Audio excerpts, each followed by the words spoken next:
கூரை நாடு பஞ்சமுக விநாயகர் ஆலய மகா கும்பாபிஷேகம் ஏராளமான பக்தர்கள் பங்கேற்பு. மயிலாடுதுறை மாவட்டம் மயிலாடுதுறை கூரைநாடு காமராஜர் நகர் நெசவாளர் காலனியில் பஞ்சமுக விநாயகர் ஆலயம் அமைந்துள்ளது. ஆலயத்தின் மகா கும்பாபிஷேகம் இன்று நடைபெற்றது. இதனை முன்னிட்டு கடந்த 18ஆம் தேதி யாகசாலை பூஜைகள் துவங்கின. இன்று 4ஆம் கால யாகசாலையில் வைத்து பூஜிக்கப்பட்ட புனித நீர் அடங்கிய கடங்கள் மகா பூர்ணாகுதிக்கு பிறகு மங்கள வாத்தியங்கள் முழங்க மேலதாளத்துடன் ஊர்வலமாக எடுத்து வரப்பட்டு கோபுர கலசத்திற்கு புனித நீர் ஊற்றி மகா கும்பாபிஷேகம் நடைபெற்றது. இதில் ஏராளமான பக்தர்கள் பங்கேற்று வழிபாடு செய்தனர். மனித உறுதி ETV செய்திகளுக்காக மயிலாடுதுறை செய்தியாளர் இளஞ்செழியன்.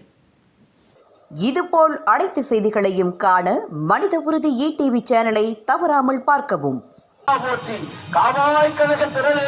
புனித கலசமானது அங்கே சக்தி வடிவத்தை தாங்கிக் கொண்டு விமானத்துல என்கிற தீவினையாளர் தீவினைமானும் சிவசிவ என்கிற தேவருமாவர் சிவசிவ என்ற சிவகிரி தயாவான தத்துவனை கண்ணடைந்தான் நிம்பருமான இடை மருதீது என்பதை போல இப்பொழுது தடம் கொண்டதோ இடம் கொண்டிருந்தான் இடை மருதீது என்பதை போல இப்பொழுது அடியார் பெருமக்கள் எல்லாம் மிக அற்புதமான முறையிலே சிவலிங்கமாக இருக்கக்கூடிய சிவலிங்கத்தை சிவரூபமாக ஆக்க வேண்டும். ஒரு மனிதனுக்கு உயிர் வேண்டும் என்று சொன்ன சக்தி வடிவம் தாங்கி இருக்கிற உமையவள் மேலே வருகின்றான்.